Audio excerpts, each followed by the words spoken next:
3 गंवार देवरानी 2 मॉडर्न जेठानी। वो कहते हैं ना, ज्यादा मासूम होना, नए तौर तरीके की चीजें ना सीखना, आसपास का माहौल और कम पढ़ाई इंसान को गंवार साबित कर देती है। ऐसा ही कुछ सौम्या आरोही करिश्मा के साथ होने वाला था। पर क्या वो ऐसी ही रहेंगी या उन तीनों में बदलाव भी आना था, ये तो हमें कहानी के आगे के मोड़ में ही पता चलेगा। उससे पहले हम यशोदा देवी की 2 बड़ी बहू आराधना और मिहिका से मिल लेते हैं, जो कि बेहद मॉडर्न मिजाज की थी। मुझको तो दिखता है इसमें कोई सनम, अंगारों का अंबर सा लगता है मेरा स्वामी, टना टन टन टना टन टन टना टन टन। उसे डांस करता हुआ मिहिका कहती है, जेठानी जी लगता है पुष्पा 1 के साथ पुष्पा 2 की भी फैन हो रही हैं। रील बनाना था तो मेरे साथ ही बना लेती। अरे इतना टाइम कहाँ था कि तुझे बुलाती, मेरा मन किया इसलिए अकेले ही नाचने लग गई। सारी जिंदगी तो घर का काम करने में गुजर जाएगी। अब हमें माँ जी से कह देना चाहिए कि हमारे लिए कोई देवरानी ले आए जो घर संभाले। आपने बिल्कुल ठीक कहा जेठानी जी। ए मिहिका, माना कि मैं जेठानी हूँ, लेकिन तू मुझे दीदी बोल। ये जेठानी मुझे बहुत ओल्ड फैशन लगता है। और अब तू भी जेठानी बन जाएगी जब हमारे तीनों देवर शादी करके आ जाएंगे। हाँ ये तो आपने बिल्कुल ठीक कहा दी। अब सही है ना, ओनली दी। हाँ चल, मुझे अपने डिजाइनर ब्लाउज लेकर आना है। तू भी और स्टाइलिश बनकर रहा कर, समझी? ओके दी। शॉपिंग पर जाने से पहले दोनों जेठानी अपनी सास यशोदा से तीनों देवर की शादी की बात करती हैं। तुम बिल्कुल ठीक कहती हो, मैं आज ही पंडित जी से बात करती हूँ। थैंक यू माँ जी, हम दोनों को काम है, हम दोनों अभी बाहर से आते हैं। ठीक है। दोनों अपना डिजाइनर ब्लाउज लेने चली जाती हैं। वहीं दूसरी तरफ यशोदा पंडित जी से अपने तीनों बेटों के लिए सर्वगुण संपन्न संस्कारी बहू की बात करती है। ऐसे में पंडित उन्हें सौम्या आरोही करिश्मा की फोटो दिखाता है। उनके गुण और शक्ल देखकर यशोदा अपने तीनों बेटों की शादी उनसे करना मंजूर करती है और तीनों हफ्तों में यशोदा के तीनों बेटों की शादी बहुत धूमधाम से हो जाती है। पर वह तीनों बहुएं कितने गंवार और मासूम थे, इस बात से वाकिफ होना भी बाकी था। तीनों बहू का अच्छे से गृह प्रवेश हो जाता है। अगले दिन यशोदा तीनों बहू से कहती है, बहू जानती हूँ तुम बहुत ज्यादा सर्वगुण संपन्न संस्कारी हो और तुम्हारा इस तरह से साड़ी पहनने का स्वभाव भी मुझे बहुत अच्छा लगा। अब जाकर अपनी पहली रसोई का अच्छा सा खाना बना दो, साथ में एक मीठा भी बना देना। जी माँ जी। तीनों गंवार बहुएं रसोई में जाती हैं तो मॉडर्न किचन को देख घबरा जाती हैं। तभी करिश्मा माइक्रोवेव को देखती है। अरे मोरी मैया, ये छोटा सा डब्बा क्या है? और इसमें तो बटन भी है। मुझे तो लगता है करिश्मा कि ये छोटा फ्रिज है। आम की आइसक्रीम बनाकर इसमें रख दो, अच्छे से जम जाएगी। ठीक है, अभी करती हूँ। पर यहाँ पर मिट्टी का चूल्हा नहीं है, लगता है यहाँ पर खड़े होकर चूल्हा बनाना पड़ेगा तभी खाना बनेगा। बाहर से लकड़ी और मिट्टी लेकर आती हूँ। जब तक आरोही तुम देख लो कौन से मसाले कहाँ रखे और बाहर निकाल कर रख लो, पूरी का आटा लगा लो। करिश्मा बाहर जाकर मिट्टी और छोटी छोटी लकड़ी ले आती है और फिर मॉडर्न किचन की स्लैब पर मिट्टी का चूल्हा बनाने लगती है। वहीं आरोही अपने मुंह पर आटा लगा लेती है। इतने में दोनों जेठानी और सास आ जाती है। तुम तीनों ये क्या कर रही हो? अभी तक खाना बनाना शुरू नहीं किया और ये रसोई में मिट्टी और लकड़ी क्यों ले आई हो?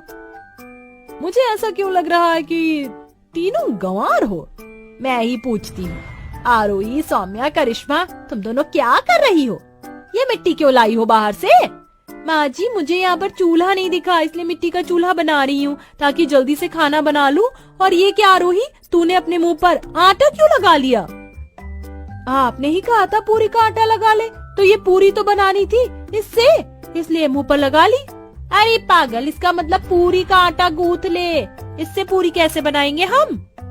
इतने में माइक्रोवेव के खराब होने की आवाज आती है। तीनों जेठानी सास डर कर माइक्रोवेव की तरफ देखती हैं और प्लग निकाल देती हैं। सौम्या बहू, ये तुम क्या कर रही हो? माँ जी, मैं आइसक्रीम जमा रही हूँ, पता नहीं इसमें क्या हो गया, पता नहीं कैसा फ्रिज है आपका ये छोटा वाला। ये सुनते ही सास जमीन पर धड़ाम गिर जाती है और आराधना कहती है, बेवकूफ देवरानी, ये कोई छोटा फ्रिज नहीं है, इसे माइक्रोवेव बोलते हैं। आइसक्रीम इसमें जमती है, इस फ्रिज में। ब्लास्ट तो होना ही था। गांव से आई हो तो इतनी गंवार हो क्या? ये भगवान, इन्होंने तो आते ही मेरे माइक्रोवेव को खराब कर दिया। कल ही तो मंगवाया था। एक के सामने इंडक्शन है, उसके बाद भी मिट्टी का चूल्हा बना रही है, दूसरे अपने मुंह पर ही आटा लगा लिया और तीसरी की तो बात ही छोड़ दो। सॉरी माँ जी, हमें माफ कर दीजिए, हमें पता नहीं था कि ये क्या है, फिर भी हम खुद से बनाने लग गए। अरे तो तुम एक बार पूछ भी तो सकती थी, पर तुमने पूछा ही नहीं, ऊपर से गंदगी कर दी। मिहिका, आराधना बहू, तुम दोनों ही इन्हें किचन में बता दो कि फ्रिज कौन सा है, गैस कौन सी है, वरना ना जाने आगे क्या होगा। जी माँ जी। दोनों जेठानी तीनों गंवार देवरानी को किचन की हर एक चीज बता देती हैं, जिसके बाद वो खाना बना लेती हैं। कुछ देर बाद डाइनिंग टेबल पर खाना लग जाता है तो आराधना सौम्या से कहती है, सौम्या जरा रसोई से मेरे लिए 1 ग्लास बटर मिल्क ले आओ, और हाँ, इस बार कोई गंवार हरकत मत करना। जी जेठानी जी, ऐसी कोई शिकायत अब आपको नहीं होगी। बटर माने मक्खन, मिल्क माने दूध, यानी मुझे दूध में मक्खन डालकर लाना है। सौम्या रसोई में जाकर दूध में मक्खन डालकर चम्मच से मिलाते हुए आराधना के पास चली जाती है कि तभी, सौम्या, ये तुम इसमें क्या मिला रही हो? जेठानी जी, इस बार मैंने कोई गलती नहीं की है, जैसा आपने बोला था मैंने वैसा ही किया है। दूध में मक्खन डाल के ला रही हूँ, मिलाऊंगी नहीं तो कैसे मिलेगा? ये सुन खाना खाती हुई मिहिका कुर्सी से गिर पड़ती। दी, इसने क्या बोला? दूध में मक्खन? वही तो सौम्या, तुम पागल हो क्या? मैंने तुमसे छाछ मंगवाई थी, उसे बोलते हैं बटर मिल्क। सच में तुम एक नंबर की गंवार हो। देखो तो मुझे क्या लेकर दे रही हो। देवर जी को अफसोस नहीं होता क्या इनकी ऐसी हरकतों पर?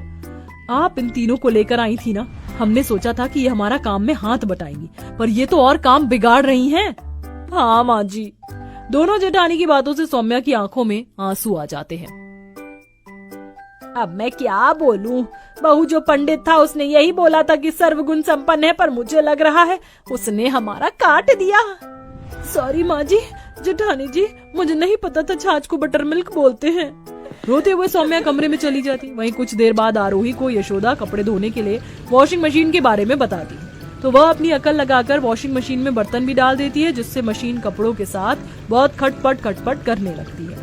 आवाज सुन यशोदा भागकर आती और फटाफट मशीन का तार निकाल कर कहती है, अरे तुझ में दिमाग है कि नहीं? वॉशिंग मशीन में बर्तन कौन धोता है? ये कपड़े धोने के लिए होती है, ना कि बर्तन। सॉरी माँ जी, माफ कर दीजिए। वो क्या है ना, कभी वॉशिंग मशीन चलाई नहीं है, और आपने ही कहा था इसमें कपड़े धुलते हैं, तो मुझे लगा बर्तन भी धो सकते हैं, इसलिए मैंने ऐसा कर दिया। कल का नुकसान करके चैन नहीं पड़ा, वॉशिंग मशीन को भी खराब कर दिया। जा यहाँ से तू। लगता है मैं ही पागल थी जो तुम्हें इस घर में ले आई। यशोदा गुस्से के मारे अपने कमरे में आराम करने चली जाती है, तो वहीं करिश्मा अपने वॉशरूम के टॉयलेट सीट के बटन को बार बार दबा के खुश हो रही थी। तभी मिहिका उसे ढूंढते हुए वॉशरूम के अंदर चली जाती है। ओ माय गॉड, करिश्मा, ये तुम क्या कर रही हो? इसलिए इतनी देर से वॉशरूम में पानी कम आ रहा था। तुम बार बार फ्लश क्यों दबा रही हो? जेठानी जी, मुझे नहीं पता था कि हमारे घर में नहाने वाले कमरे में गेम लगा रखी है। ये गेम मुझे बहुत पसंद है। जब भी मैं बटन दबाती हूँ तो जोर से पानी आता है, फिर चला जाता है। फिर उस पानी को बुलाने के लिए मैंने बार बार बटन दबा दिया। बहुत मजा आ रहा है। ऐसे गेम तो मैंने कभी नहीं खेला। छी, तुम पागल हो क्या? तीनों की तीनों ऐसी हो। ये टॉयलेट सीट है, बदबू के मारे मेरे यहाँ ये टॉयलेट सीट है, बदबू के मारे मेरे से यहाँ रुका नहीं जा रहा, और तुम खेल रही हो। वाओ।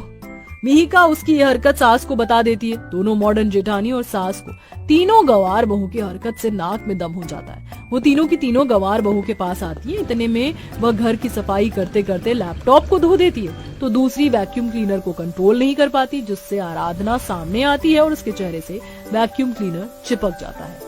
अरे कोई बचाओ मुझे, माँ जी, मुझे बचाओ इन गंवारों से। क्या करे अब? हे भगवान, जल्दी से वैक्यूम क्लीनर बंद कर।